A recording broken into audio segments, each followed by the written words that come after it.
Liberação de reféns, prisioneiros e trégua provisória. Acordo de Israel e Hamas passa a valer nas próximas horas. A matança antes do cessar-fogo. Bombardeios e enterros em massa de palestinos no sul de Gaza. No Brasil, o mau humor do mercado financeiro com Lula. Caravana da extrema-direita. Adivinha quem vai para a posse do novo presidente da Argentina? O ICL Notícias, segunda edição, está no ar.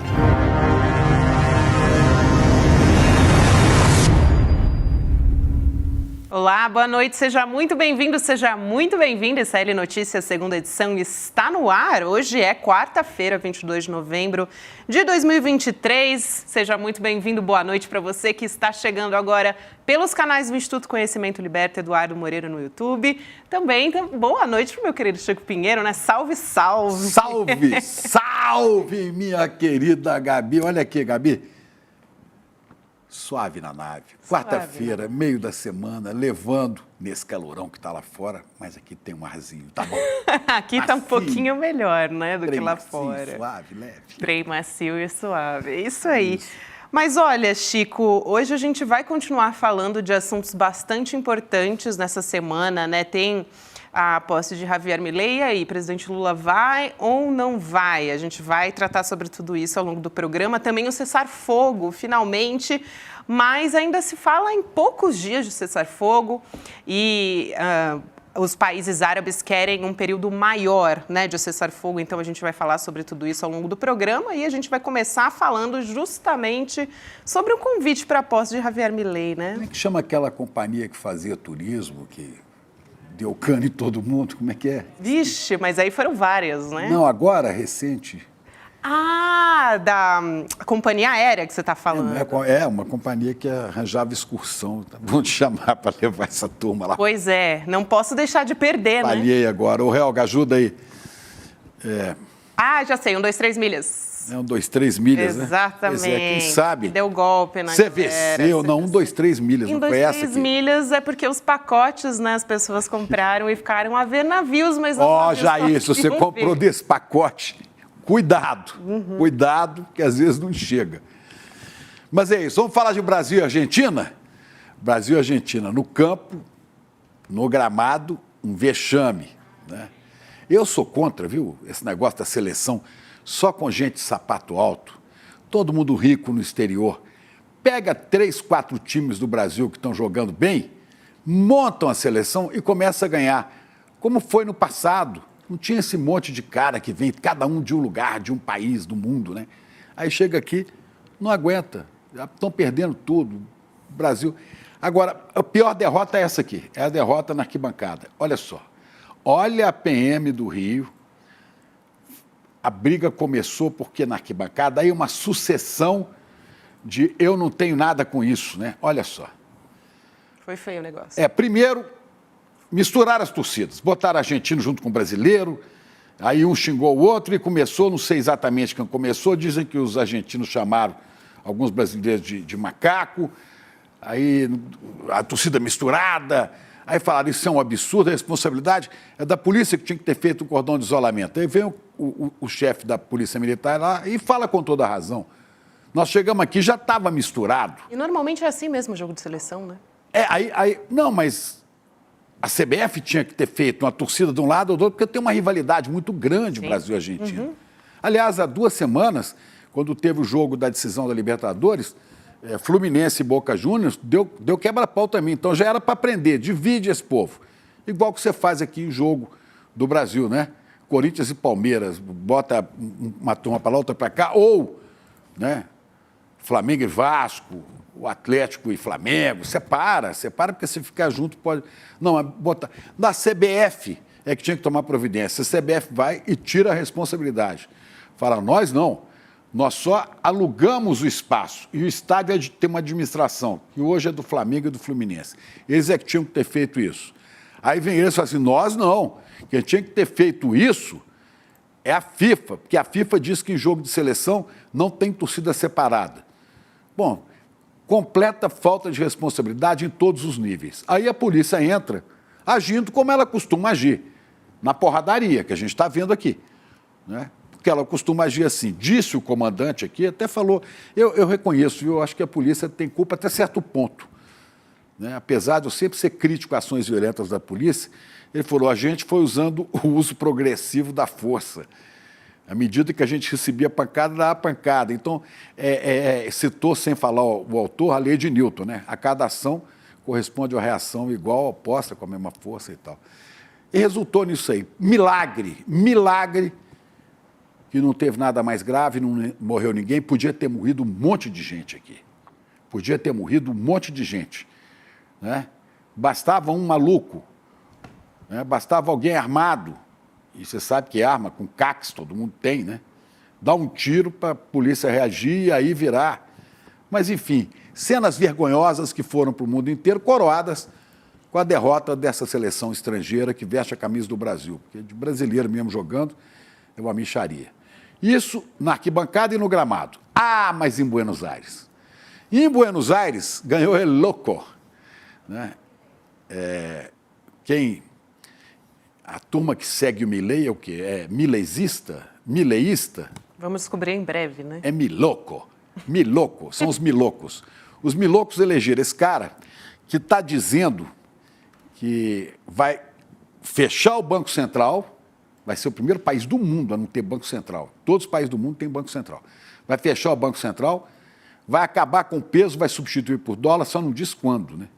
Agora, vai substituir por dólar e hoje até... Ontem eu vi o Reinaldo Azevedo citando isso, porque tinha um post dele no Twitter de um argentino, coitado, jeito simples, tipo estudante, dando uma entrevista lá e dizendo, muy bien, yo gano, vea, 100 mil pesos por mês. 100 mil, mas só que $1 está valendo, $1 está valendo 1.000 pesos. Eu gano 100 mil pesos por mês. Agora vou ganhar 100 mil dólares. Só que ele esqueceu de pensar que a Argentina não tem dólares. Então, esse Miloco que se veste aí como, né, sei lá, como é que era aquele personagem lá do... Super-herói. Do Jô Soares, né? Eu não sei, é um personagem de super-herói, um maluco que conversa com cachorro, né? Anarcocapitalista, eu não consigo articular esses dois pensamentos, anarco e capitalismo. Porque o capitalismo pode querer... O capitalismo neoliberal pode querer um Estado mínimo, mas anarco é um negócio que não faz sentido, né?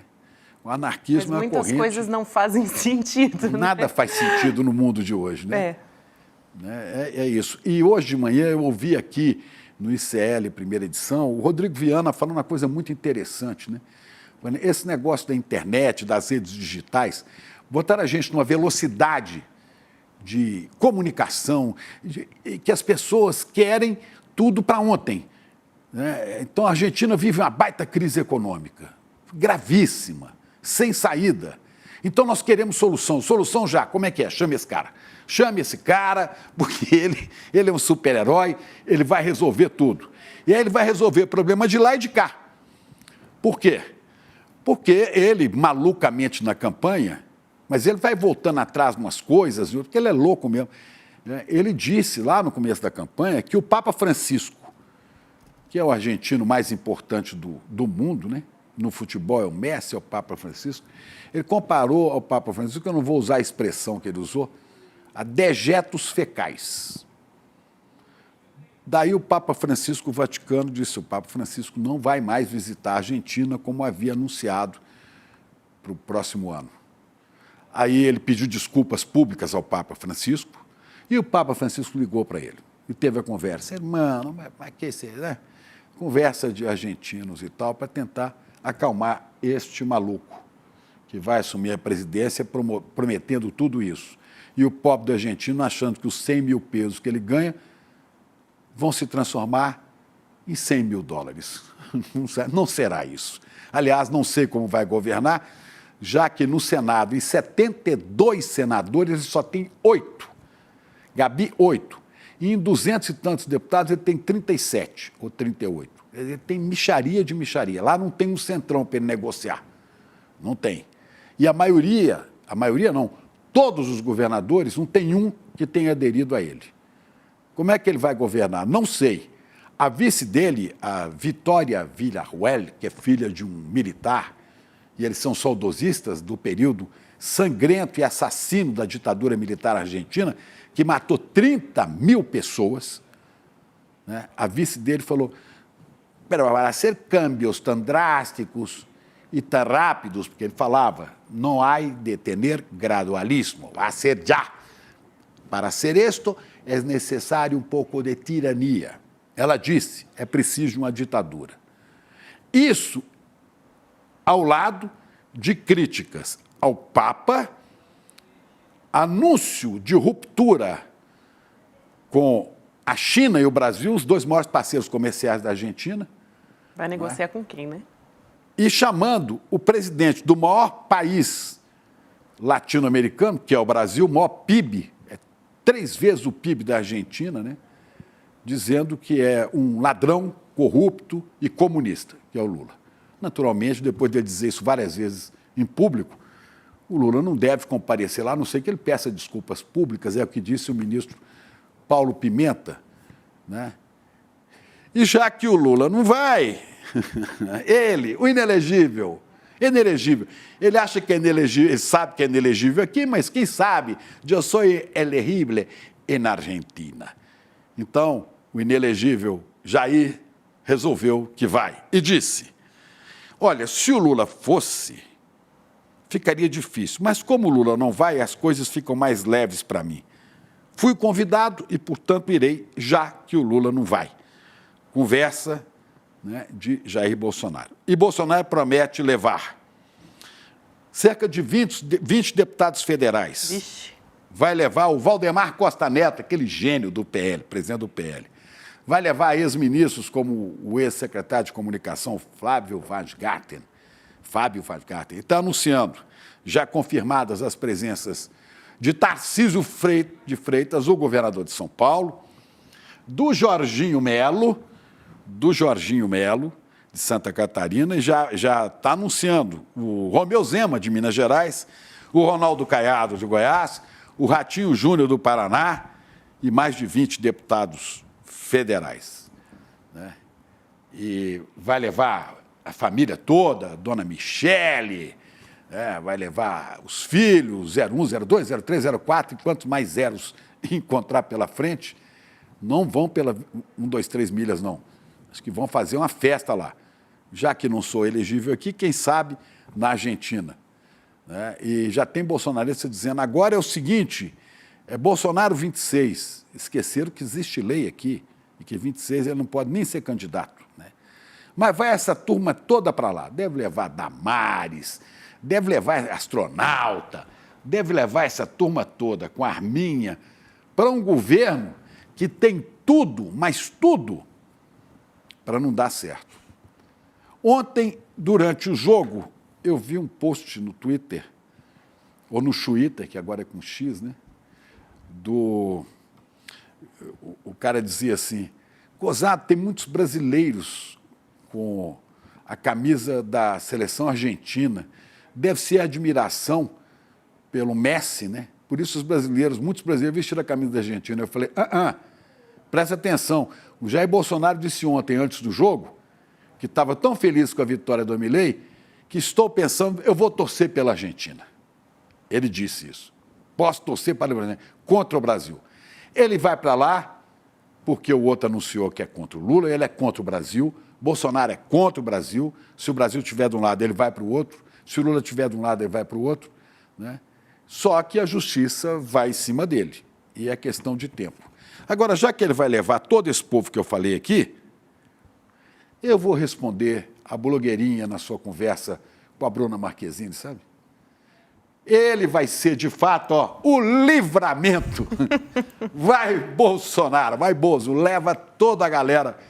Nós vamos achar isso um livramento. Fiquem por lá até o fim do mandato de Milei, que não deve ser muito longo, não. Eu estou apostando. Não é desejo, não. É só vendo a loucura que é esse super-herói, tá? Então vai ser um livramento. Fiquem por lá e vamos começar. Tem mais notícia aí, né? Ô, se tem, Chico. Aqui o Paulo Henrique dos Santos falando, mas quem que vai pagar essa festa, hein? O pessoal aqui... Ué, pois é. Nós, né? Vai tudo com dinheiro público. Quem será, né? Deus, Quem será? pátria e família, veja só. Mas vamos também falar de outros assuntos por aqui. É bastante importante a gente falar desse acordo, né, entre Israel e o Hamas. A previsão é que amanhã o Hamas deve liberar 50 reféns e Israel 150 prisioneiros palestinos. E também vai ser feito um cessar-fogo, como eu disse no início do programa, de 4 dias. Agora há pouco o primeiro-ministro de Israel, Benjamin Netanyahu, disse numa coletiva que esses prisioneiros não são assassinos, mas são pessoas más. Foi esse o termo que ele usou e que a guerra vai continuar. Vou chamar a Elô Vilela para conversar com a gente sobre essa história. Elô, boa noite para você. Como que a gente pode ler esse discurso de Netanyahu, né? Porque que tipo de acordo é esse que ele vira e fala são pessoas más? A guerra vai continuar, né? Olha, são 150 mulheres e crianças. Pessoas muito mais, com certeza, pessoas muito mais. Esse é o acordo. Serão liberadas 150 mulheres e crianças que são reféns do governo de Israel, né? Porque estão presas ali com o governo de Israel e muitas delas às vezes nem tem uma acusação formal, porque Israel criou uma estrutura, um título jurídico ali todo especial chamado ordem administrativa, e quando você está preso sob essa ordem administrativa, o Estado de Israel não tem nem que apresentar uma acusação formal contra você, sem falar as prisões totalmente arbitrárias, sem mandado de busca, enfim. Então, é um abuso em cima do outro. Agora, essa coletiva do Netanyahu hoje foi muito clara, né? Muito transparente. Ele falou no nome de Joe Biden, presidente dos Estados Unidos, 2 vezes, para destacar, primeiro, somos muito amigos, segundo,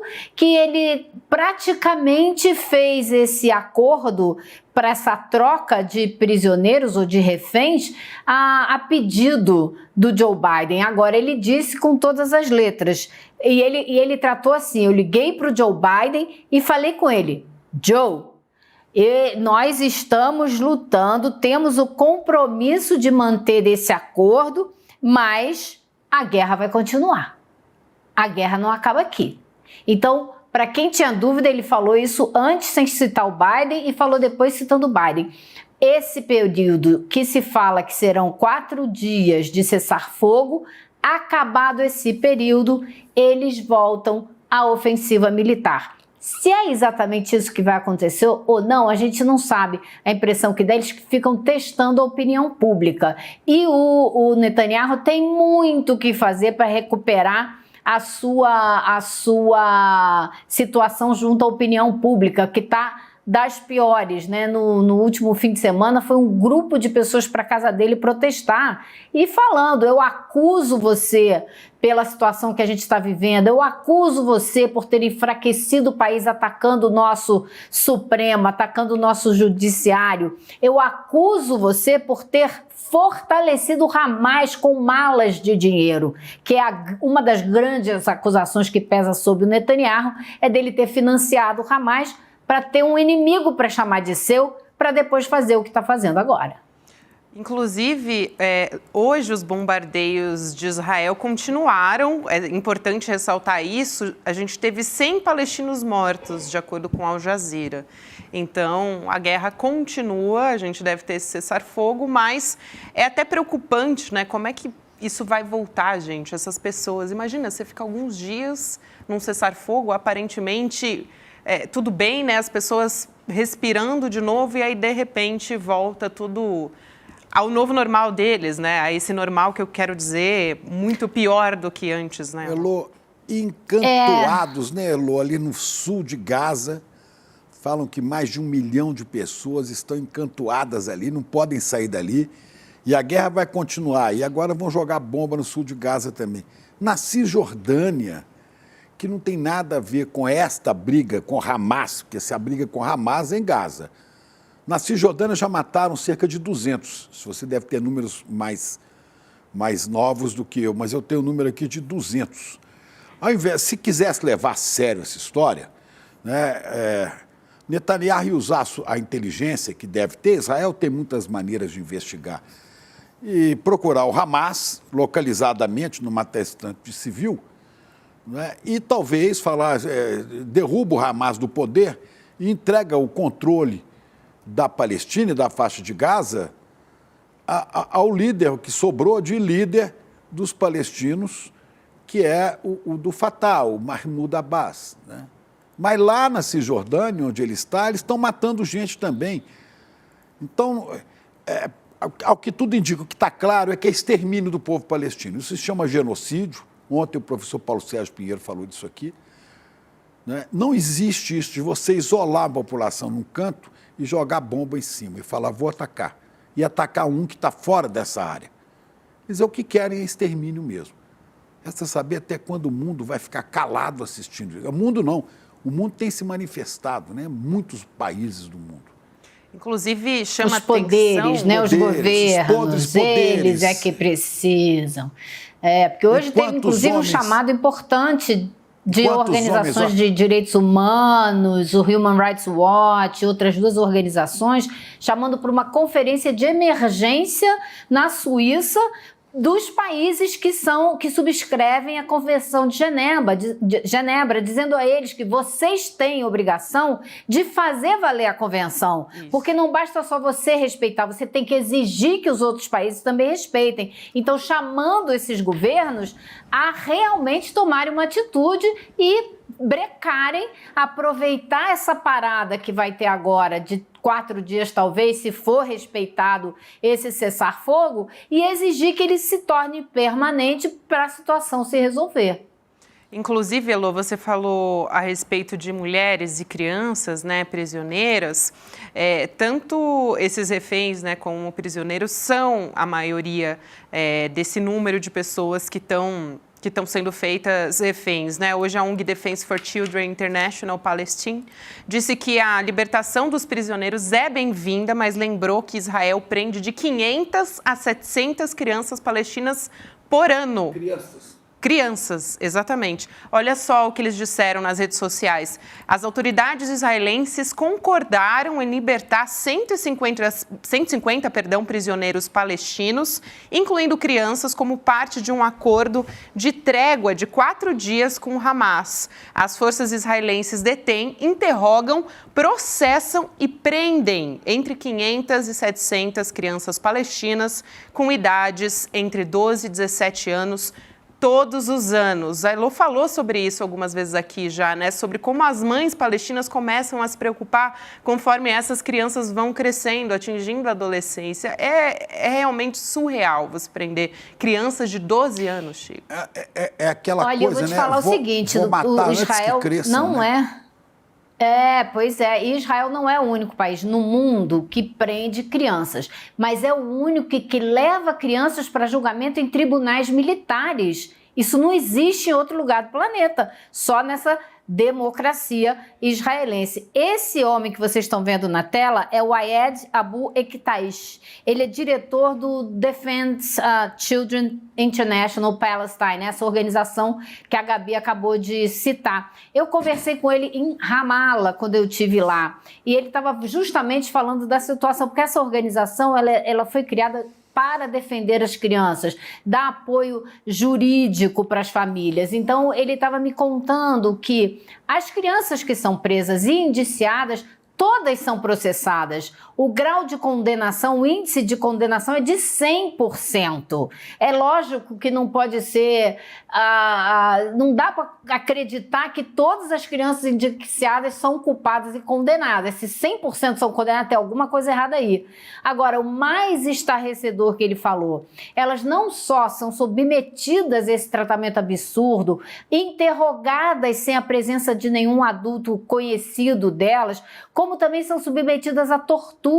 Elas ficam em celas de 1 metro por 2 metros, em média 16 dias, sem ver ninguém. Crianças. Então, essa é a situação em que vivem os palestinos sob a ocupação israelense. Exatamente. E você falou dos poderes, Elô, né? É porque eu me lembrei automaticamente aqui, claro, né? Lembrei de Caetano Veloso. Enquanto os homens exercem seus podres poderes, matar de fome, de raiva e de sede são tantas vezes gestos naturais. Lá estão matando de fome, estão matando de raiva, de sede, de bomba, de tiro, né? E cada um com a sua burrice fará jorrar sangue demais. Pareceu uma profecia de Caetano, que vale para todas essas tiranias do mundo. Olha, Chico, você, ao lembrar dessa letra, me fez lembrar de uma outra coisa, que a gente vai ver essa parada aí de 4 dias nos bombardeios, mas o genocídio continua. Não nos esqueçamos que todos os hospitais foram inviabilizados, que não existe comida, que não existe água, e eles vão deixar entrar agora 300 caminhões de ajuda humanitária, quando Gaza, antes da guerra, recebia mais de 500 todo dia. Então, todas as organizações de direitos humanos estão falando, é um band-aid numa hemorragia, é uma gota d'água no oceano, e estão exaurindo todas as expressões possíveis para dizer que é uma porcaria, não é nada, não vai resolver a vida de ninguém. E o pior, Elô, é que a gente estava falando das crianças mortas, né? Ainda tem gente que zomba disso. É inacreditável, mas o ex-assessor de segurança nacional do Barack Obama, né? Ex-presidente dos Estados Unidos, do Obama, exatamente, do Obama.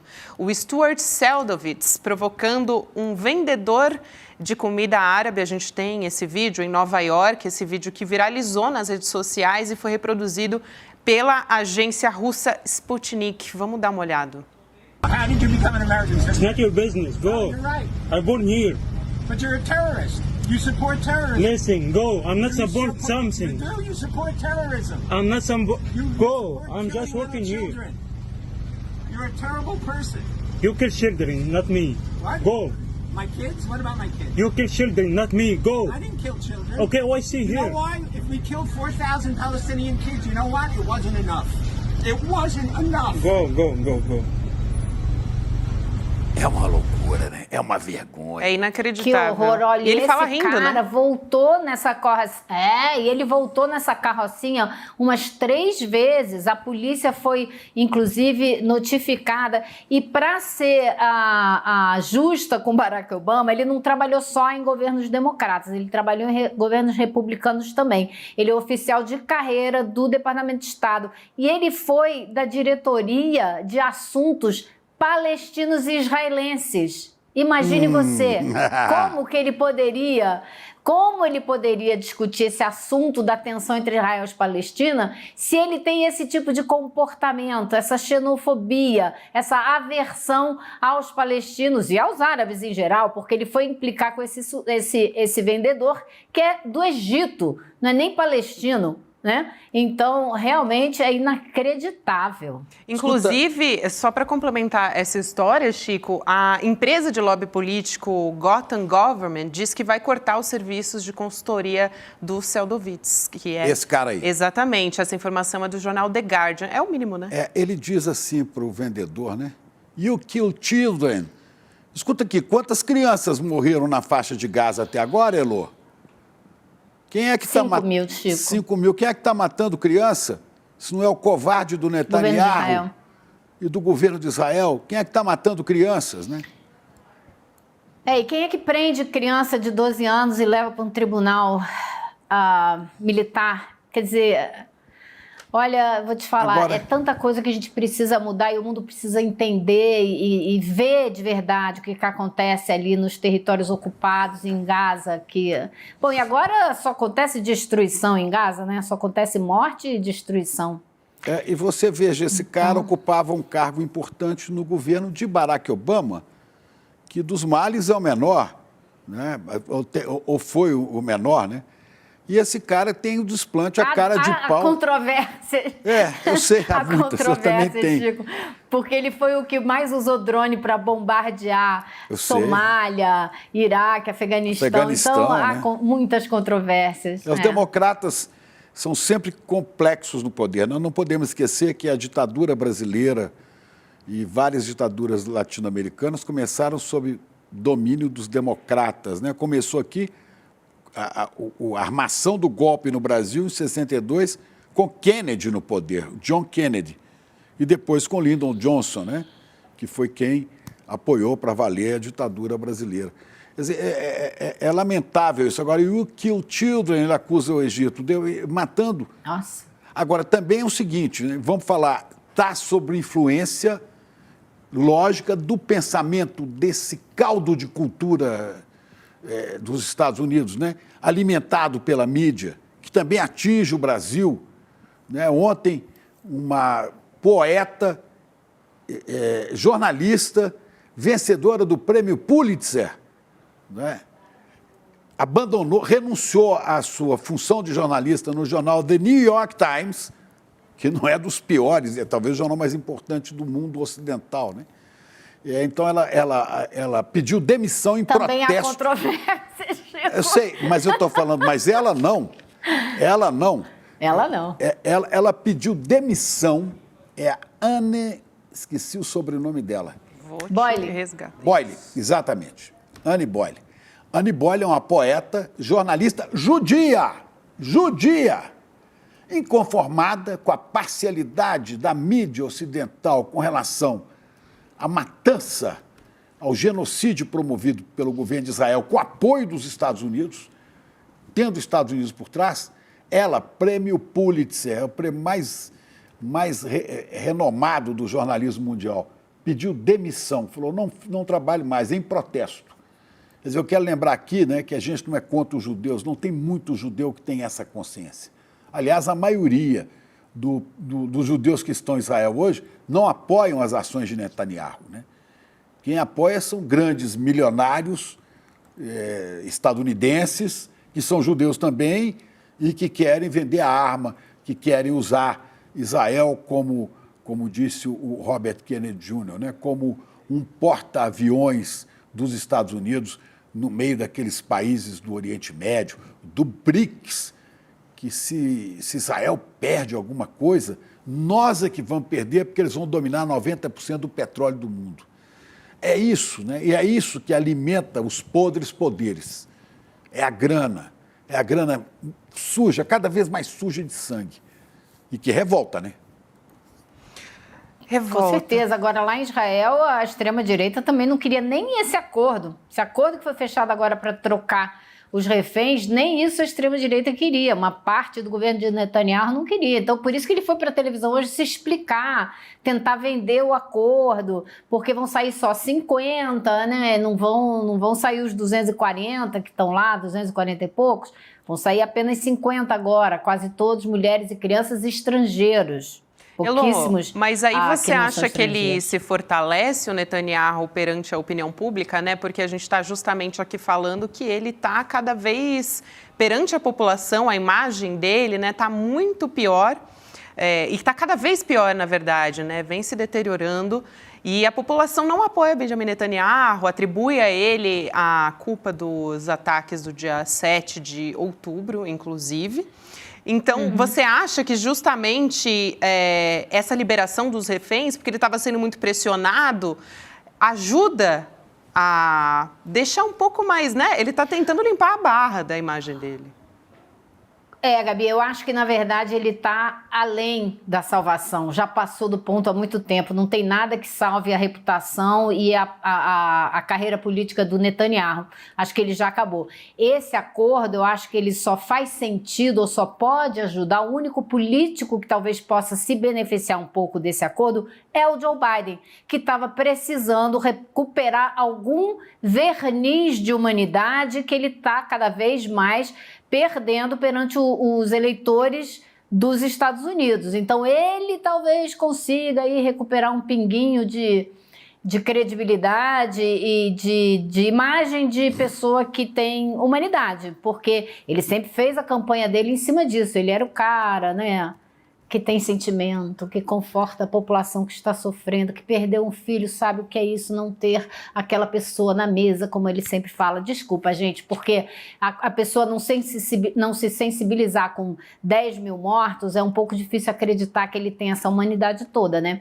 Então agora ele eu acho que ele, politicamente, é talvez quem possa se beneficiar um pouco desse acordo, especialmente se ele for mantido e o cessar-fogo virar permanente e virar negociação de paz. Ih, sumiu a voz de Eloy. Não, Eloy, aqui veja que tá tudo tragédia. normal. Né? Acho que foi só no seu ponto, Chico, porque tá tudo... Então é no meu. E Vai veja dar uma- que tragédia que é capaz da gente ainda ter que torcer para o Biden se sair um pouco melhor dessa situação, se a eleição lá nos Estados Unidos ficar mesmo polarizada entre Biden e Trump, porque Trump ainda seria uma tragédia maior, sei lá o que é maior. É uma coisa... Chegamos Eu a um acho que beco para a sem gente saída. aqui no Brasil, Chico, seria ainda mais complicado se o Trump vencesse. Porque agora você tem o Milei na Argentina, que é a cabeça de lança da extrema-direita na nossa região.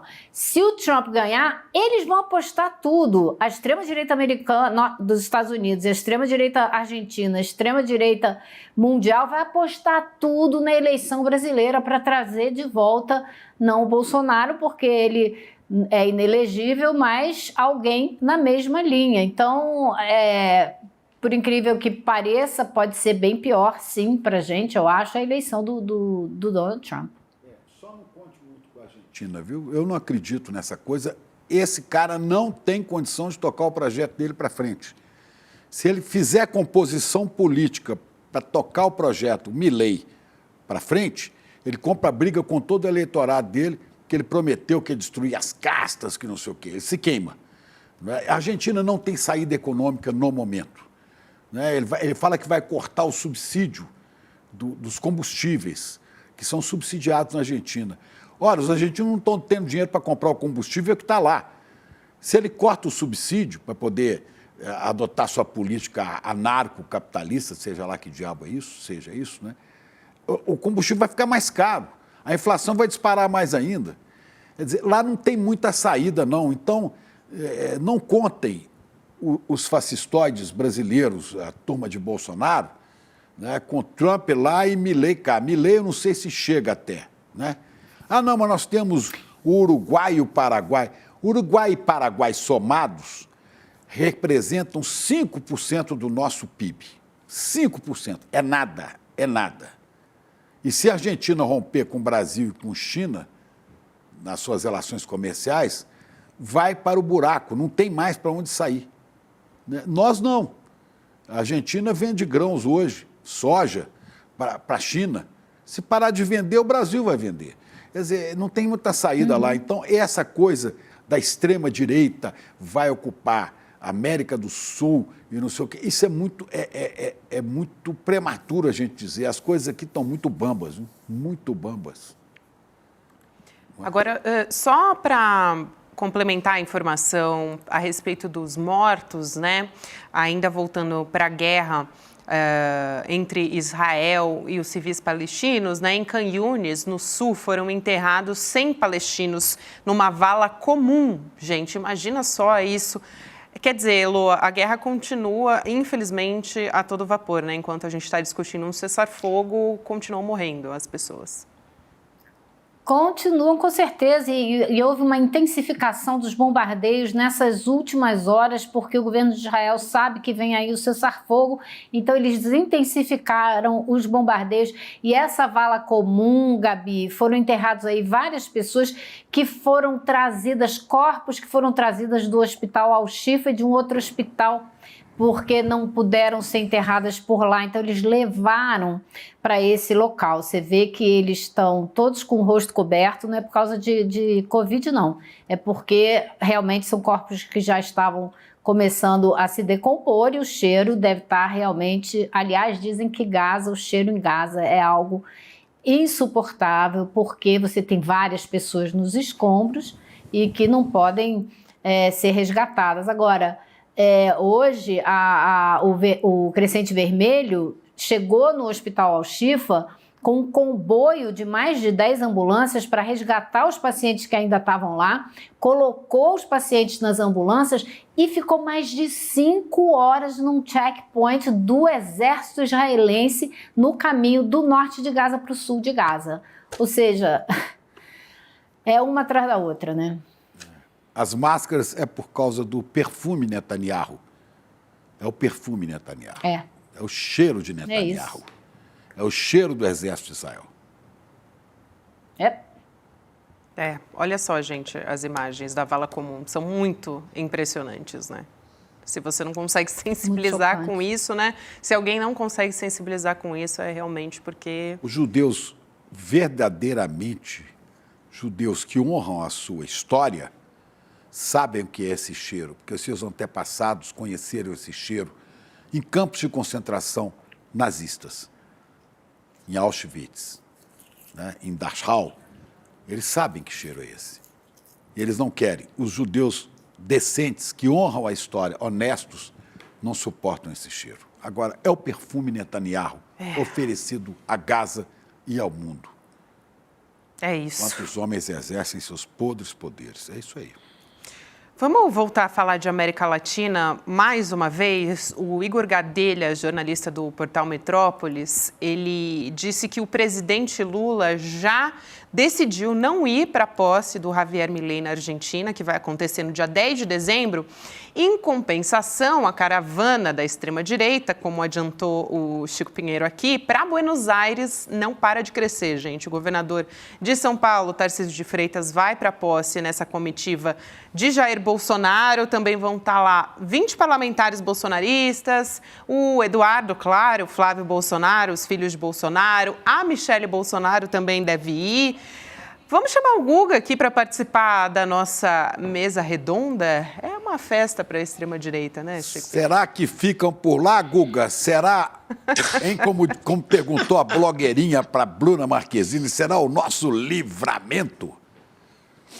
Poxa, tá aí, né? Boa noite, minha querida Elô, minha querida Gabi, meu querido Chico. Seria uma maravilha, pelo menos aí sim teria algo de positivo na eleição do Milei. Leve para lá essa turba toda de Jair Bolsonaro, essa trupe inteira. Por enquanto, só Jair Bolsonaro, o Tarcísio de Freitas e o Jorginho Melo, que é o governador de Santa Catarina, que confirmaram a ida. Porém, também convidou o Ronaldo Caiado, também convidou o Romeu Zema. Então seria, claro, uma maravilha se eles ficassem por lá, né? Ratinho Júnior. Ratinho Júnior é outro. São esses todos. Essa é a trupe. Então é melhor que vá e que não volte mais. Seria uma maravilha para o Brasil. Agora, Elô, Guga, eu queria ouvir de vocês também, primeiro da Elô. Isso fortalece a extrema-direita aqui no Brasil? Você acha, Elô? Assim, fomenta a base do Jair Bolsonaro? Eu acho que sim, porque dá aquele ar de vitorioso, né? Vencemos. Eles ficam puxando a eleição da Argentina como se fosse uma disputa aqui dentro do Brasil, praticamente. Falaram que o Lula perdeu, né? Imagina. Como se eles estivessem disputando a eleição do vizinho ali, né? Faz favor. Então, mas eu acho que sim. Eu acho que eles usam isso para mostrar que tem força, que tem poder, que estão lá, que não ficaram esquecidos, que a agenda deles está indo bem em outro lugar. Então, agora, se for um desastre esse governo, a gente pode falar o contrário também, né? Mas é um erro tão grande que nem é a agenda deles. Preste atenção, isso nem é a agenda deles. Porque o Milei não é a agenda econômica dele não é exatamente a do Paulo Guedes. Chico, sim, era o que o Bolsonaro pregava, né? Se lembra aquela história de acabar com um monte de ministérios? Se lembra o começo do governo Bolsonaro, que foi preciso ocupar o Ministério da Cultura, né? Para não acabar, o Ministério da Educação, e ele já prometeu, vai acabar com tudo isso. Eu li a lista dos ministérios, vão ficar 6 ministérios só. Ele vai juntar tudo num só, educação, bem-estar social, toda essa área social vai ficar tudo num ministério só e ele vai ficar só com 6 ministérios. Então, que a agenda mas se vai ser implementável, como aqui não foi, porque houve muita resistência, é o que a gente não sabe, né? Eu acho que há diferenças aí, viu, dessa... Inclusive, a pauta de costumes tão perseguida aqui não é igual lá, né? De comportamento, não é exatamente igual. E tem outra coisa. Aqui, Bolsonaro ia à breca, ia dar zebra para ele. Ele ia se ferrar. Só não se ferrou que a hora que começaram a aparecer os pedidos de impeachment, né, ele articulou com o Lira, como sempre, o Centrão segurou tudo e o Lira empastelou todos os 100 e tantos pedidos de impeachment. Lá na Argentina não tem isso para ele, não. Ele vai ter que dar pinotes, sabe? Agora, o que eles exatamente estão mostrando que são muito parecidos é nesta questão de, claro, são dois populistas da extrema-direita que usam o país, que usam o Estado para fortalecer alianças políticas que muitas vezes não interessam para o Estado. O Bolsonaro, ele usava o Brasil para fortalecer uma aliança que ele tinha com Donald Trump. E quando Biden foi eleito, ele foi o último, até depois da China, a aceitar o resultado da eleição americana.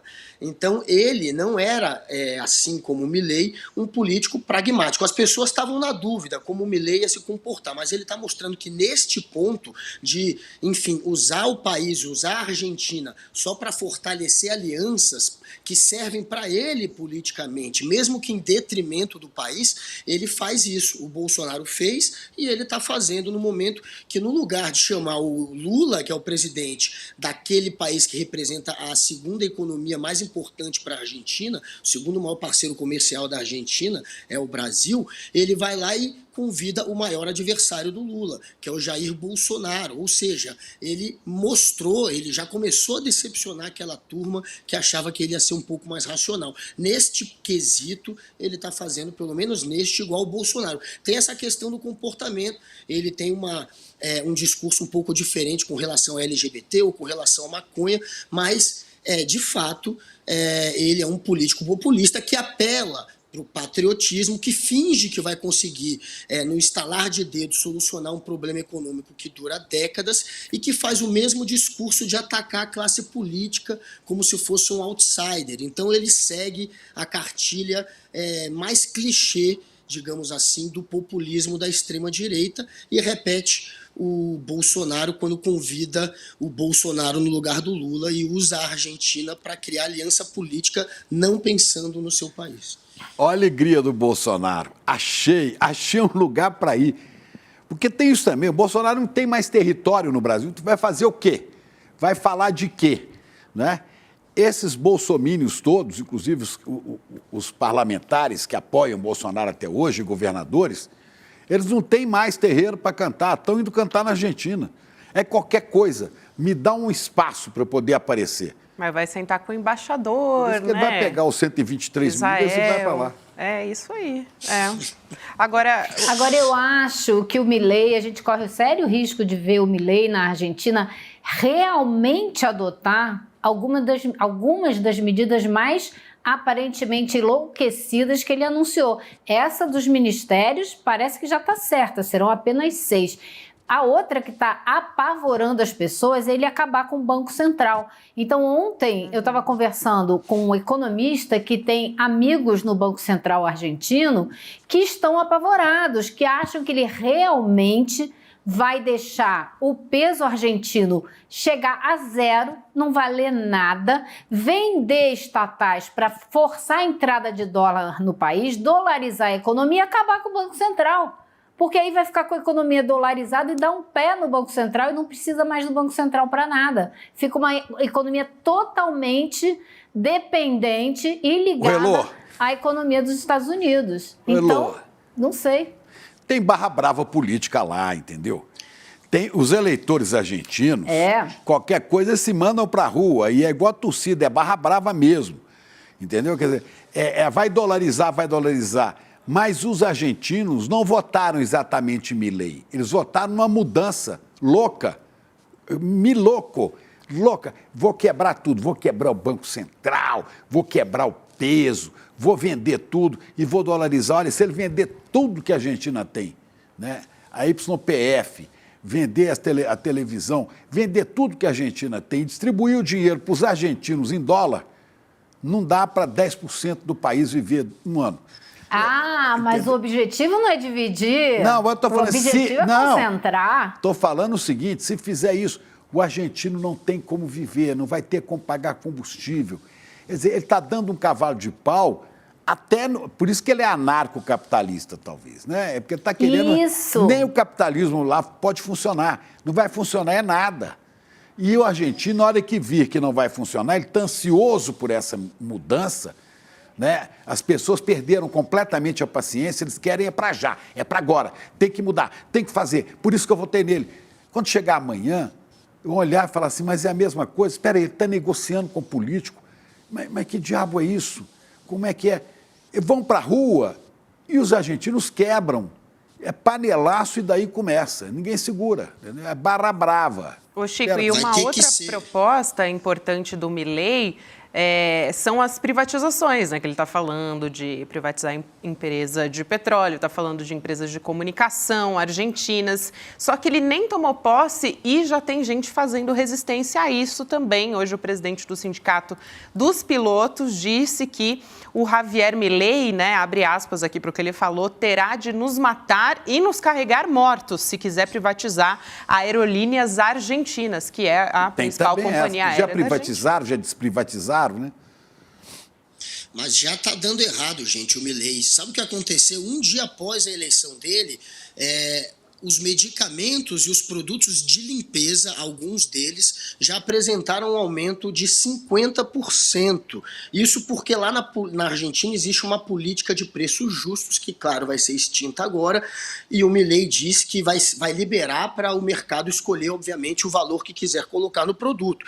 E aí, por conta disso, um dia depois, medicamentos e produtos de limpeza já tiveram um aumento de 50%, graças a essa política de preços livres aí que ele quer incorporar. E aí saiu essa nova lista de produtos que são enviados pelos produtores, tanto de medicamentos quanto de produtos de limpeza. Eles precisam mandar o valor que vai ser cobrado, e aí já tem um aumento de 50%, já que vai ter o fim da tal política de preços justos na Argentina. Então já está dando ruim.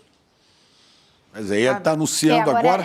Se a gente olhar também quem que ele escolheu para o Ministério da Justiça, quem que ele vai botar coordenando as polícias, a aposta dele é segurar na marra, é repressão a manifestações e impedir que haja esse tipo de expressão política nas ruas. Então, eu acho que ele está partindo para uma linha de confronto que pode ser muito perigosa. Por isso que eu falei aqui ontem, estava falando hoje de manhã, ele não é louco, não. Ele tem um projeto político horroroso, mas não é de maluquice, porque ele se veste que nem um palhaço. Isso é um projeto político e ele não é o único no mundo. E esse tipo de projeto político está ganhando espaço no mundo. Só que eu não sei se o argentino vai topar isso não. Como você disse, vai aumentar preço de produtos aí, de gasolina. Ele acaba de deixar subentendido que já cortou o 13º de todos os funcionários públicos, todos. Né? Os governadores da Argentina estão correndo agora a Casa Rosada para ver se conseguem dinheiro antes desse maluco tomar posse. Ele vai cortar a grana dos estados. Olha, é o Carvalho, o assessor do Bill Clinton. O que vai resolver isso é a economia, estúpido, é a economia. Na hora que a coisa aperta, viu, Elô, Guga, Gabi, a hora que a coisa aperta, sabe? Não tem ideologia. Faltou pão, todo mundo grita, ninguém tem razão, vão para a rua, quebra, faz e apronta. Não tem repressão. Foi por isso que ele foi eleito, porque a economia argentina, as pessoas estão levando um saco de dinheiro para pagar a pizza. Mas as pessoas acham que ele vai mudar isso. O pobre do estudante argentino está achando que eu ganhava 100 mil pesos, a hora vai ganhar 100 mil dólares. Chega a ser triste isso. Agora, gente, eu queria trazer um pouco aqui para o Brasil de novo, porque acabou de sair uma reportagem a respeito de uma decisão do ministro Alexandre de Moraes. Ele revogou a prisão de 4 pessoas que estavam presas, 4 homens presos pelos atos do 8 de janeiro. O Moraes mandou soltar os manifestantes Jaime Junques, ou Jaime, né? Jairo de Oliveira Costa, Tiago dos Santos Ferreira e Wellington Luiz Firmino, feminino. Todos foram acusados justamente pela invasão aos prédios da Praça dos Três Poderes, mas nenhum foi julgado até agora. E, de acordo com o ministro Alexandre de Moraes, os réus podem ser soltos agora porque já se encerrou aquela fase da instrução criminal, ou seja, esses envolvidos já foram ouvidos e as provas já foram produzidas. E justamente isso está acontecendo 2 dias depois da morte daquele réu, né, que também foi preso por conta do dia 8 de janeiro, o Clériston Pereira da Cunha. Agora, Elô, a gente está vendo essa medida do ministro Xandão, eu acho interessante porque ele justamente pelos bolsonaristas estava sendo muito criticado, sendo que, na verdade, quem não liberou o Clériston, né, que acabou morrendo, né, enfim, a gente solidariza com a morte dele, por conta de uma decisão do ministro André Mendonça, que foi indicado por Jair Bolsonaro, no fim das contas. Pois é, o Xandão não tinha nada que ver com isso, mas para variar, aproveitam qualquer notícia, dão uma distorcidinha para poder cair em cima de sempre dos mesmos, não é? Então, pegam o Alexandre de Moraes para Cristo e criticam ele pela morte, culpam ele pela morte desse homem, né? Que ele não teve culpa nenhuma. Primeiro, ele foi preso porque ele participou de uma tentativa de golpe. Não teria sido preso se não tivesse participado. Então, infelizmente, ele participou como tantos outros. Agora, ele ainda por cima tinha problemas de saúde. Então, mais um motivo para ele ficar em casa e não se meter em confusão como essa, né? Não participar de tentativa de golpe. E, Guga, um deles só tinha problemas de saúde entre esses 4 réus que foram libertados. Mas só fazendo justiça um pouco também ao André Mendonça, quando parou na mão dele o habeas corpus, ele seguiu a jurisprudência que dizia que ele não poderia se meter em assuntos cuja relatoria era de outro ministro, e o caso estava na mão do Alexandre de Moraes, então por isso ele negou. E aí em seguida a defesa do Clériston passou a protocolar pedido de soltura para o Alexandre de Moraes, que não chegou a avaliá-los. Então teve Foi uma isso. Agora não dá técnica, para culpar, né? Gente. Técnica, mas não dá para culpar nem André Mendonça, nem Alexandre de Moraes. A prisão do Clériston foi por conta de uma tentativa de golpe de Estado para deixar Bolsonaro permanecer no poder. Ele morreu por conta da Covid, uma doença subestimada pelo Bolsonaro. Ele não tomou vacina? Se tiver que culpar... Não sei, a vacina, até agora, ninguém esclareceu se ele tomou ou não, mas ele pegou uma doença, enfim, mesmo que ele tenha tomado, e a gente não sabe se ele tomou. O Bolsonaro não tomou. O Bolsonaro fez campanha até contra a vacina. E esse sujeito morreu por causa de uma doença que o Bolsonaro ajudou a espalhar com o negacionismo dele. E ele morreu dentro da prisão para tentar deixar o Bolsonaro permanecer no poder. Então a culpa, gente, é claro que não é nem do Alexandre de Moraes e nem do André Mendonça. A gente sabe de quem é. Ele morreu de bolsonarismo, né, Guga? Pois é. O negacionismo do bolsonarismo mata. Você negar as urnas, você negar a vacina, você negar a ciência, você negar a informação, leva a isso. Bolsonaro avisava. Exato. Não sabia exatamente para quem falava, mas ontem a gente botou o vídeo dele aqui. Vai pra Papuda! Você vai pra Papuda! Ele já foi a Papuda visitar os seus patriotas que estão presos lá? Ele já foi fazer uma visita? Ele já foi confortar alguém que está preso porque acreditou na mentira dele, na tentativa de golpe dele? Não, não vai. Ele recomenda que os outros vão. Olha lá, cadê o som? Põe o áudio. Espera, boa estadia lá, valeu, Papuda. Espera, boa estadia lá, valeu, Papuda. Aí, a Papuda lhe espera, boa estadia lá, tá falando para esses, né, que estavam lá. Só pode ser para ele, né? Pois é. Devia estar falando para frente do espelho dele. Não, mas tava falando para essa turma aí, ó, que foi fazer a ruaça no 8 de janeiro, né? É no 8 de janeiro, é 6 no 8. 8 de janeiro. Porque agora eu estou misturando com outubro. O 7 de outubro. O 7 de outubro, é muita... Para o 8 de janeiro. É essa turma aí que foi para Papuda. Agora, eu li ontem essa informação de que o Clériston não tinha tomado a vacina, porque era bolsonarista raiz, não tomou a vacina. E ele teve uma sequela de Covid, essa sequela é uma inflamação de artérias que provocou a trombose que deu um infarto nele. Curiosamente, quem negou a saída dele, seguindo normas técnicas, seja lá como for, é o terrivelmente evangélico que Bolsonaro pôs para defender os interesses dele no Supremo. Então, é isso, deu tudo errado, viu, Clériston?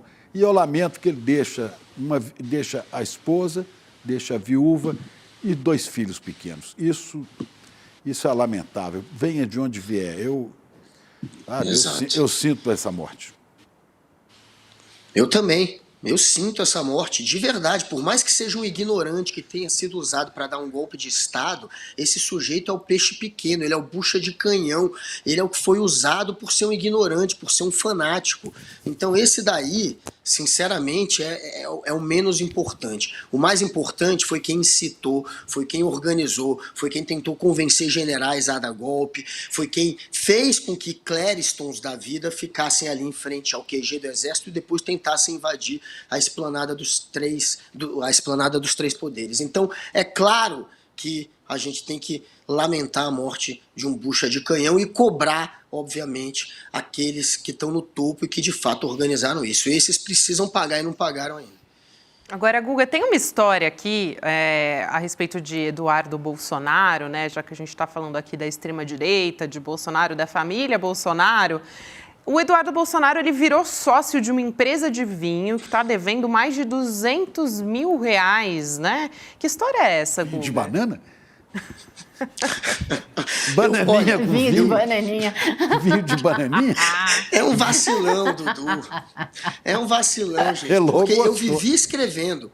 Eu vivia dizendo para o Eduardo, por que você não larga o mandato de deputado e abre uma hamburgueria para aproveitar a experiência que ele teve quando viveu nos Estados Unidos? Mas não, quis se meter a virar sócio de uma marca, a Pacific Catering, que de Macaé é uma marca de vinhos, que vende um rótulo que se chama Bolsonaro. E aí, ele pegou uma bomba, porque essa empresa que ele acabou de virar sócio tem uma dívida aí de 225 mil com o Estado, com impostos que não recolheu, que não pagou entre 2016 e 2017, e agora, claro, os donos terão parte dos bens penhorados para quitar essa dívida se não pagarem. E aí um dos donos seria ele, Dudu, que acabou de entrar nessa. Dudu, você imagina, se fizesse primeiro licor de bananinha, porque vinho de banana 250 milhões deve ser, Guga? É isso? 250 milhões? 250 milhões? Não, deixa eu ver aqui. Não, 250 mil. Não, 225 mil não é muita grana para eles. Não é muita grana para eles, né, Lu? Vende nada. Qualquer coisa pode pedir Pix. Faz Pix. Exato, pode pedir Pix qualquer coisa, não tem problema. Meia hora de Pix. Meia hora de Pix, ele fatura isso, né? Se a Receita Federal acreditar realmente que é Pix. Aliás, estão investigando aqueles 17 milhões, viu? De Pix dele, que a gente sabe que olha, é doido. Aliás, eu recomendo, vou recomendar uma coisa Globo aqui. Quem puder acessar via Globoplay aquela série que está aí, como é que chama? Vale o que está escrito, que conta a história do Jogo do Bicho, você vai ver como é que o Jogo do Bicho vai ocupando espaços, vira caça-níqueis, depois vira milícia e vira poder no Rio de Janeiro. E ninguém me tira da cabeça que é isso a base de sustentação econômica desse poder político representado por Bolsonaro. Sabe? É aí. Depois vão dizer que é Pix, mas eu não sei. Eu recomendo que você entender qual a cultura disso. Né? Eu não acredito. Faça Pix. Agora, não, se for beber vinho, me convida. Mas se for para beber esse vinho, eu não quero. A ressaca dele não tem cura. Bebe meia garrafa de Bolsonaro. Bebe meia garrafa de Bolsonaro. Também não tenho coragem, não. Guga, obrigada por hoje, querido. Até amanhã. Valeu, galera. Boa noite. Beijo. É vinho de bananinha com cloroquina misturada. Ih, química. Me inclua fora dessa, Chico Pinheiro. Me inclua fora dessa. Que dor de cabeça. Você já pensou? Vinho de bananinha com cloroquina, põe uma ivermectina junto e manda ver. Haja ema para aguentar um negócio desse. É demais, viu? Ai, meu Deus. Vamos falar sobre... a gente vai chamar um convidado já, mas antes eu queria só contextualizar essa história, né, Chico Pinheiro? Porque o Senado está votando nesse momento uma PEC, né, uma proposta de emenda à Constituição que reduz os poderes dos ministros do Supremo Tribunal Federal. É isso, né, Chico? Você tem uma queda de braço aí, né? Essas imagens são ao vivo, inclusive. Senador Rogério Marinho, esse aí é defensor do bolsonarismo. Esse aí é uma coisa sem jeito, né? E essa proposta limita, reduz poderes. Na verdade, não há grandes problemas, não. Até coisa interessante nessa proposta, que é o seguinte, ela impede as decisões monocráticas. Que é tomada por um ministro só. Nas questões constitucionais. Eu acho isso correto. Quer dizer, aí você pega um ministro qualquer e fala assim, está decidido e acabou. Quando Lula não foi ministro, foi assim, né? Pois é, foi uma decisão monocrática na época do Gilmar Mendes. Parece que depois se arrependeu, né? Se arrependeu de ter sido bucha de canhão de Lava Jato. Bom, decisão monocrática, se existe um colegiado, é bom que o colegiado se manifeste. Você tem mais equilíbrio. A segunda coisa dessa proposta é limitar o prazo para as vistas, para pedido de vistas. Então é o seguinte, você tem uma coisa sendo votada, está praticamente decidido, uma coisa básica que interessa à população. Aí um ministro lá, sei lá, amigo de um lobby qualquer, eu quero pedir vistas, e senta em cima do processo. E quando vai votar, já não faz sentido mais. Não é? Então vai limitar o pedido de vistas a um prazo, e tem que ser, de 6 meses, parece, prorrogável por mais... Tem que ver aqui o texto. 3, né? Por mais 3, e é coletiva para todo mundo. Então, isso não é o problema. O que é problema é o que está por trás disso, né? É o que está por trás, que é o quê? Tem a idade também, né, dos juízes?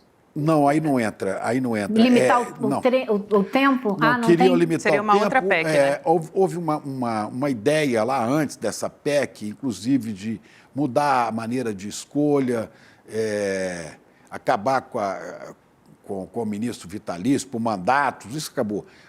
Basicamente, o que essa PEC propõe é o fim das decisões monocráticas para assuntos constitucionais e o pedido de vistas. Aí que mexe.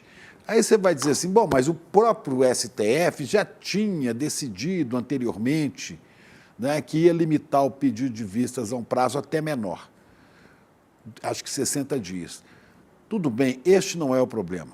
Se o Senado, depois desse projeto ainda, essa PEC ainda vai para a Câmara se passar no Senado.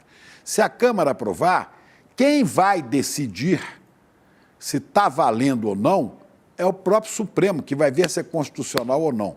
O que eles querem mesmo, que está por trás disso, é tirar o poder de decisão do Supremo e transformar o Congresso, que é um absurdo, numa Câmara revisora. Quer dizer, o Supremo toma a decisão baseado na Constituição. O Supremo é o guardião e é o intérprete da Constituição. Então, quando ele decide, decidido acabou. Mas eles querem que a Câmara e o Senado revisem isso. Olha, isso só existiu no Brasil na ditadura do Estado Novo de Vargas, na Constituição ridícula, feita por um mineiro lá da terra da minha mãe, de Dores do Indaiá, que era ministro da Justiça, o Chico Campos. O Francisco Campos fez a Constituição, que na época era conhecido como a polaca. Era polaca. Isso é coisa de ditadura. Isso não funciona aqui, não pode funcionar aqui e não vai. Agora, há um risco aí. E esse risco, eu vou falar dele, é esta briga que está por trás, viu, Elô? E aí nós temos o bolsonarismo dentro do Senado, dentro da Câmara, querendo avançar nesta pauta que é para espremer o Supremo. Olha, você pode ter todas as críticas ao Supremo, mas não fosse o Supremo Tribunal Federal, a gente não estaria aqui falando hoje, porque isso aqui seria a ditadura bolsonarista. né? Foi a ação do Supremo. Não, e eles estão tentando inverter ou transformar o que é a base da democracia, que é cada um dos três poderes tem o seu papel, suas limitações, não é? E sua função. Eles estão querendo chamar para si parte da função que é do Supremo. Então você tem aí uma usurpação do poder da outra força, né? Pois é, eles alegam o seguinte: o Supremo está se metendo em questões legislativas. O Supremo analisa a decisão do Legislativo à luz da Constituição. Opa, vocês aprovaram um negócio aí, mas é inconstitucional, não passa. Não pode deixar passar. Esse é o papel do Supremo. Este é o papel do Supremo, que eles querem usurpar. Agora, há um risco, Elô, um grande risco. E esse risco começa já no ano que vem. Olha o que está acontecendo. Ano que vem nós temos eleição de prefeitos. São 5.500 prefeituras. Né? Os municípios já foram ocupados recentemente como é que chama? A coisa dos menores, de criança e adolescente. O ECA? Não é o ECA. Tá, entendi. Eleição sim, a eleição. A eleição recente que houve, eu esqueci o nome também, e que a extrema-direita se organizou para ganhar, né? Dos juizados. E ganharam. Do juizado, não é bem juizado o nome, me fugiu Não é agora. Juizado, não. Assim, mas são as entidades Mas, que protegem as maneira, crianças, né? A juventude, Os adolescentes e as exatamente. crianças. Conselhos Conselhos tutelares. Isso. Exatamente. Nossa, deu um branco nos três. Os conselhos tutelares foram dominados, olha, por igrejas neopentecostais, evangélicas, bolsonaristas. Enfiaram gente em todos os conselhos tutelares. Olha, esses conselhos tutelares, você gera uma liderança ali dentro, conselheiro-chefe, uma liderança política na comunidade. Política. E vai atuar na eleição de prefeito. Assim como os deputados do Centrão, enriquecidos com as emendas parlamentares de Lira e tal, vão ajudar os prefeitos da direita. Esses prefeitos, por sua vez, com 2 anos de mandato, ou 1 ano e pouco, vão entrar nas campanhas da presidência em 2026 e de deputados e senadores. Atenção! A próxima eleição para senador, cada estado vai escolher 2, porque uma vez a gente escolhe 1 e agora vão escolher 2 senadores. O que o bolsonarismo está apostando? Que vai fazer, mesmo se não tiver candidato talvez hoje mais viável, segundo a pesquisa que a gente até divulgou hoje da Atlas, o candidato, vamos falar dela aqui, mais viável para o bolsonarismo hoje, talvez seja o Tarcísio de Freitas, o que tem melhor colocação aí. Né? Só que o Tarcísio talvez não vai querer entrar nessa aventura tendo mais um mandato para disputar de governador e se fortalecendo para ser presidente depois, né? Apostando que pode ser. Então você tem, olha, não tendo candidato à presidência ou perdendo a presidência, se termina forte esse mandato, o governo Lula, eles vão fazer uma grande bancada de deputados e senadores, que é o que eles estão fazendo. Eles estão apostando nisso. E aí sim é um perigo. Você não vai ter um Rogério Marinho, você não vai ter uma Damares, um Flávio Bolsonaro, você vai ter 50, 60 senadores dos 81. Você vai ter 300, 350 picaretas bolsonaristas na Câmara Federal. E aí sim, aí esses caras conseguem aprovar tudo o que eles quiserem, inclusive fazer o torniquete que eles querem fazer no Supremo, porque o objetivo deles é dominar também o judiciário. Se você reparar o que o Bolsonaro veio fazendo, nomeando juízes de tribunais, de STJ, de tribunais regionais federais, veio nomeando um bando de gente aí. Ele tem hoje ele tem uma tropa de choque no judiciário, que não é pouca coisa, não. Não tem no Supremo, mas tem para todo lado. E vamos ter, se a coisa continuar assim, uma Câmara e um Senado muito piorados do que o que está aí. É isso, só para a gente entender. Temos que trabalhar na educação política, para forçar uma melhora de qualidade nas prefeituras e impedir esse crescimento. Eu tentei resumir aqui o que eu estou vendo dessa história. Então, essa briga aí do Supremo, do Senado, é mais para apertar mesmo, abrir caminho. Vamos continuar acompanhando de Talvez perto. fosse Está sendo discutido agora no Senado, gente. A gente está acompanhando as imagens aqui em paralelo. Diga lá, Elo, antes da gente se despedir, querida. Ô Chico, talvez fosse o caso desse grande esforço que foi feito de frente ampla para eleger o Lula, você formar várias frentes no estado, nos estados, para garantir um Congresso um pouco melhor do que o que a gente tem hoje, né? Mas quem vai fazer essa frente?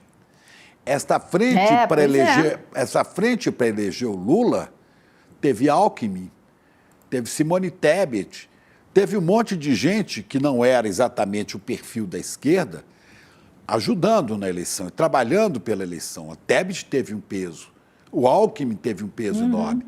Quando é que você vai ter isso nas prefeituras, Elô? Prefeituras que já estão sendo irrigadas com o dinheiro que vem das emendas do Lira. O prefeito está fazendo obra e vai se reeleger.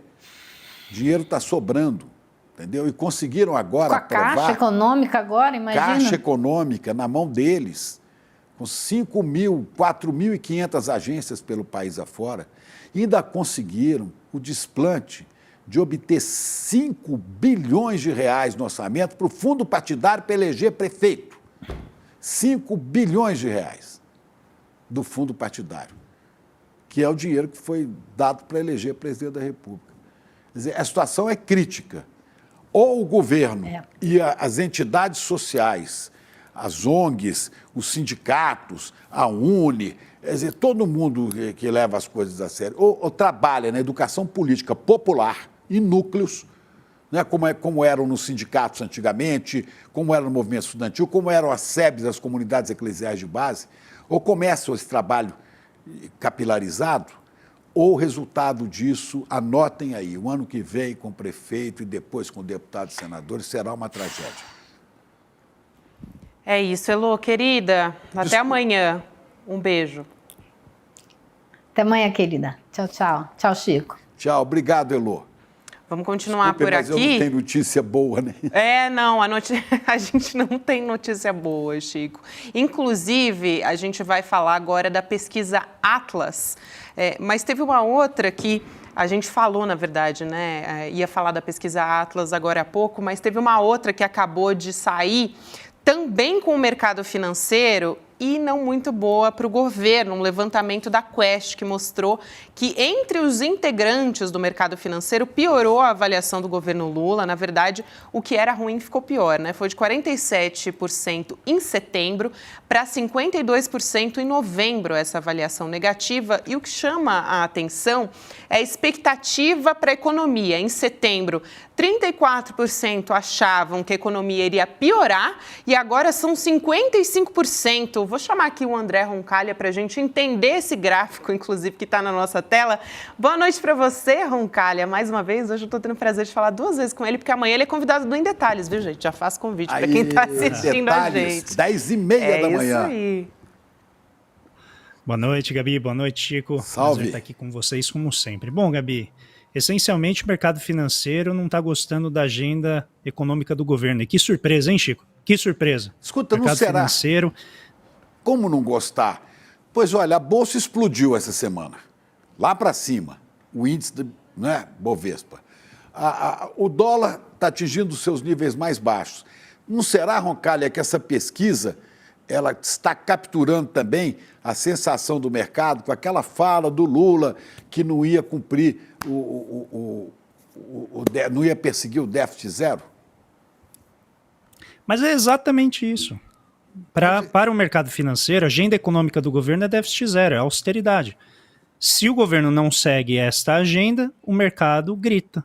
Como aconteceu quando o Lula questionou o presidente do Banco Central sobre o nível exorbitante da taxa de juros, muito mais agressivo do que, inclusive, os nossos parceiros aqui, vizinhos aqui na América Latina. Então, o mercado, essas pesquisas, elas vão evidenciando o humor do mercado, mas não de acordo com as condições reais da economia.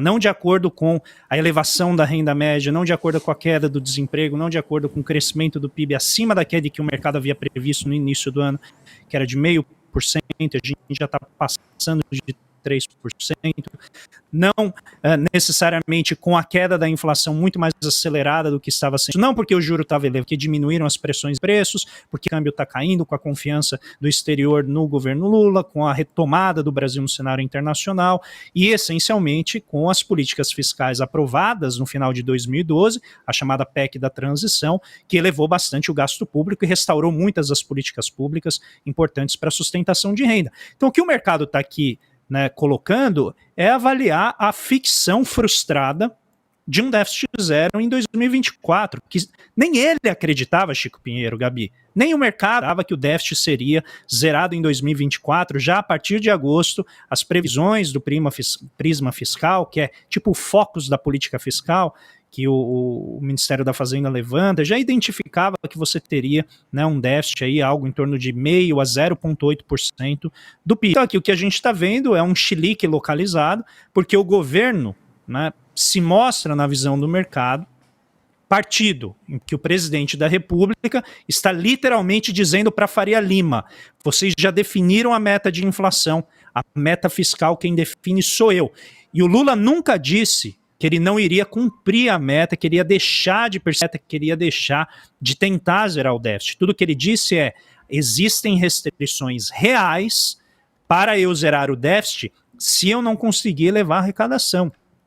E neste contexto em que o Congresso não aprove as medidas, eu não vou sacrificar a minha base econômica, que é aumento do investimento, que é garantir os serviços públicos. Então aqui existe uma reação localizada, né, mais uma vez, ao que entende ser algo ao Lula, que é defender o poder como Executivo Federal, defender, né, o seu poder de determinar a meta fiscal de acordo com o programa que foi eleito pelas urnas. Não será especulação do mercado também, Rocalha? Sabe, os caras jogam, porque estão... É pressão, Chico. Jogam pressão. dinheiro, ganham dinheiro nesses palpites que eles dão. Agora, o governo não pode... Chico, mas quando você vê os dados, Chico, quando você olha os dados, você acabou de colocar, bolsa está subindo, o câmbio está caindo, a curva de juro, que é o juro longo, né, está diminuindo, o PIB está crescendo. Então, novamente, é uma reação, eu gostaria de chamar uma reação simbólica, para dizer assim: não gosto do teu discurso, não quero que você fique falando que não vai tentar zerar o déficit. Por quê? Isso é importante. Na Faria Lima, Chico, tem muito PhDeus, que é o pessoal que vai fazer PhD no exterior e volta a Deus. E aí o que acontece? Esse pessoal diz assim, pelo próprio treinamento deles, eu sou do grupo, já passei por isso, o que importa, Chico, não é entregar, o que importa é se esforçar. E você tem que demonstrar esforço. Note a discussão sobre a meta de inflação que a gente tem no primeiro semestre. Todo mundo sabia que a meta de inflação de 2023 não seria atingida e que uma meta de inflação de 3% para 2025 é muito baixa. O mercado falou assim: não me importa, eu só quero que você mantenha a meta de inflação lá embaixo, porque aí você tem que continuar se esforçando. Só que na política fiscal, não existe esse espaço que o presidente do Banco Central tem de não cumprir a meta e se manter no poder. Porque se o presidente Lula não cumprir a meta que ele estabeleceu, a pressão e a possibilidade de iniciar um golpe parlamentar novamente, de pressionar, né, por meio de crimes de responsabilidade fiscal, como eles gostam de dizer, é muito mais elevada. A punição sobre o poder executivo federal, no caso do presidente Lula, é muito mais grave do que aquela que normalmente se imputa ao presidente do Banco Central, que é o sindicato do rentismo. Então isso aqui é meramente uma demonstração, né, de desapreço pela retórica, pelo discurso, que o presidente Lula ousa defender o seu espaço como determinador da política fiscal. Eles querem que o presidente Lula, para manter o déficit zero, corte no orçamento da educação, da saúde, das políticas fundamentais, né, que é dos compromissos dele com o Brasil. Ou então, para poder você melhorar isso, você tem que arrecadar mais, mas você não pode subir imposto também. Então, hoje, teve uma notícia razoável. O Senado aprovou a PEC, né, que vai taxar os fundos exclusivos, né, vai taxar o dinheiro que está nos paraísos fiscais. Já dá um alívio, né, Roncalha? Hoje foi aprovada na comissão, né, ela deve ir para plenário em breve. a comissão, né, especial, e agora a gente tem muito possivelmente aprovação nessa semana. Isso mostra, novamente, a direção da agenda do presidente Lula, que é justamente de tributar o topo da distribuição e tentar financiar as políticas públicas tributando o topo, tentando aumentar o que a gente chama de progressividade, que é quando o rico é colocado no imposto de renda ou no imposto agora sobre patrimônio, sobre rendimentos financeiros. Não nos esqueçamos, Chico, que sobre jogos e apostas, também, apostas, as bets, né? Sim. Não, existem várias outras medidas, como tributação sobre as grandes corporações, né, as subvenções do ICMS, também as isenções do ICMS que ocorreram em cima de descontos, né, sobre gastos de investimento e tal. Então tem várias medidas que o ministro Fernando Haddad está tentando tomar que foca o topo. Mas eu quero frisar aqui, novamente, Chico, um ponto que você levantou, que é o mercado quer corte de gasto. O mercado não quer elevação de arrecadação. E é isso que eu digo, que ele tolera o ministro Fernando Haddad nessa agenda. Ele tolera, porque ele está dizendo, eu vou fechar o déficit, o mercado olha torto, não acha que é muito legal, mas tudo bem, se você fechar o déficit, tudo bem. Só que aí quando você começa a discutir, né, a mudança da meta, aí o mercado fecha o tempo e diz assim, não. Só que, como a gente colocou aqui, a realidade, ela está se impondo, a realidade ela está se mostrando muito positiva. E quando tem queda de atividade, ou seja, quando a gente está olhando para o futuro e está vendo um crescimento econômico menor, isso na verdade tem muito pouco a ver com o governo, tem mais a ver com o cenário externo, que está muito conturbado, né? A gente tem 2 grandes guerras acontecendo, ali um massacre em cima do povo palestino, um verdadeiro genocídio que a gente está observando, né, de maneira aqui ao vivo e a cores, como nunca antes a gente viu, e é óbvio que isso vai afetar as expectativas de crescimento mundo afora, e mesmo assim, a gente ainda está indo bem. Roncalha, a gente tem que pedir para você falar que vai chegando ao fim aqui, falar da Argentina, da loucura também do Miloco lá, mas só quero dizer para o seguinte, dofa-se o mercado, dofa-se, entendeu? Dofa-se. O negócio é o seguinte, o mercado gostou, o mercado não gostou, o desemprego, que estava 14%, já caiu para metade, sabe? As pessoas, os combustíveis estão com os preços ainda embaixo, o dólar caiu. Quer dizer, o povo começa a saber que dá para comprar carne, dá para comprar arroz. Se a economia funcionar para o povão, para a sociedade, dofa-se o mercado. Quero lá saber a avaliação deles. Agora é importante a gente falar sobre isso, justamente por isso o Roncalha está aqui, né? Porque é importante como isso chega nas pessoas, né? Porque a informação é importante, como isso está chegando, e não só, né? Porque a população também está sendo muito impactada por isso, ainda que seja positivamente, se as pessoas, a grande mídia, fica enchendo a cabeça dela, né? De que o mercado está descontente, fica uma confusão. Então vamos esclarecer. As pessoas fazem conta. Exato. Deu para pagar o mercado no fim do mês, deu para pagar o armazém, é isso. Vamos dar uma olhada rapidinho, Roncalha, que Gabi, a gente está rapidinho, deixa eu só salientar isso que você colocou, Sim. Porque o Biden, ele está sofrendo isso nos Estados Unidos, novamente, a despeito da política externa, eu não vou falar da política externa horrorosa que os Estados Unidos historicamente praticou, mas dentro de casa, ele está com dificuldade justamente porque a economia americana está melhorando, só que o povo não está percebendo. Então a popularidade dele vai caindo aceleradamente, exatamente porque existe essa dificuldade das pessoas de identificarem os benefícios. Então é muito importante isso que você colocou agora. Olha, 1 minuto, que está no fim mesmo.